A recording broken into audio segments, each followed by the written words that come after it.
Throughout history, humans have found countless ways to earn a living, but some jobs from the past are so strange that they sound like they were made up.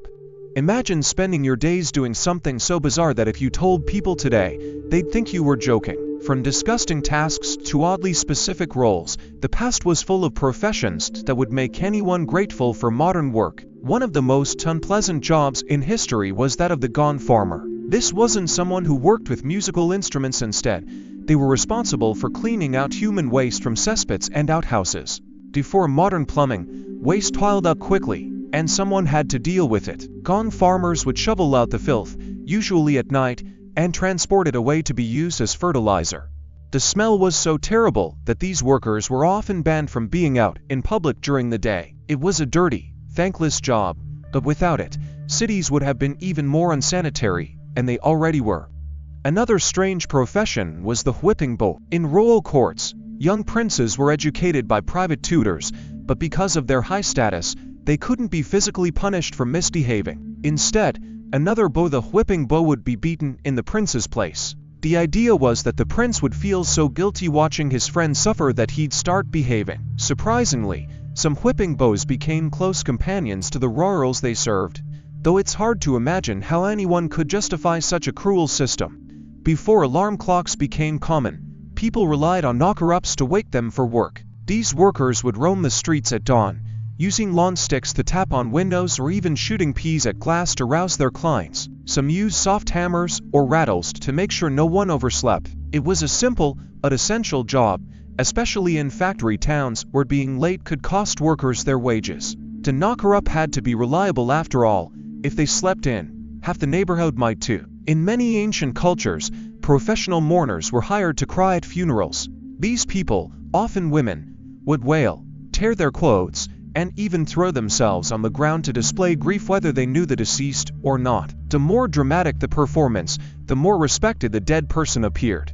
In some places, mourners specialized in poetic laments, turning sorrow into an art form. It was a strange way to make a living, but for many, it was a steady job in times when few opportunities existed. One of the creepiest historical jobs was that of the sin-eater. In certain parts of Europe, when someone died, a sin-eater would be called to their home. A piece of bread or salt would be placed on the deceased's body, and the sin-eater would consume it, symbolically taking on the dead person's sins so they could enter heaven. Sin-eaters were usually poor outcasts, and while people believed their work was necessary, they were also shunned and feared.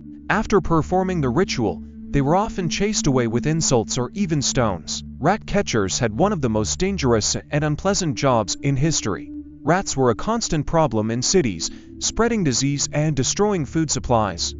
Catchers used traps, dogs, or even their bare hands to hunt them down. Some, like Jack Black, Queen Victoria's official rat catcher, became famous for their skills. Ironically, some rat catchers also bred and sold rats as pets to wealthy clients who kept them in fancy cages. It was a risky job. Rat bites could lead to deadly infections, but it was essential for keeping towns livable. In the 1800s, some people hired human alarm clocks to wake them up in unusual ways. One method involved a tube that would blow air directly into the sleeper's face. Others used devices that rang bells, lit candles, or even sprayed water to rouse them. But for those who couldn't afford machines, a person standing by the bed puffing air like a strange reverse trumpet was the next best thing. It's hard to imagine anyone preferring this over a simple alarm clock, but in a time before modern technology, people got creative. Some jobs were dangerous in unexpected ways. Resurrectionists, or body snatchers, secretly dug up freshly buried corpses to sell them to medical schools for dissection. Before laws allowed doctors to use donated bodies, cadavers were in short supply, and grave robbers filled the demand. It was a grisly trade, often done at night to avoid detection. Some resurrectionists even worked with mortuary workers who would tip them off about new burials. Though illegal, the job paid well until they were caught. Then there were the leech collectors, who waded into ponds and marshes to gather leeches for medical use. Doctors once believed that draining blood could cure illnesses, so leeches were in high demand. Collectors would let the creatures latch onto their legs, then pull them off and sell them to hospitals. It was a painful, messy job, and since leeches prefer clean water, collectors had to stay still and silent while waiting for them to bite. History is full of jobs that seem unbelievable today. Some were disgusting, some were dangerous, and some were just plain odd. But they all remind us that people have always found ways, no matter how strange, to make a living. The next time you think your job is tough, just be glad you're not a sin-eater or a gong farmer. The past was a much weirder place than we often realize, and the jobs people did prove just how creative and desperate humans can be when it comes to work. Hey there, if you're enjoying this video and appreciate the effort behind it, don't forget to like this video. It really helps the channel grow, and if you haven't already, hit that subscribe button and turn on the notifications so you never miss an update. Oh, and one more thing, share this video with your friends. Spread the love and support. Alright, now let's get back to the video. Let me know if you want any tweaks.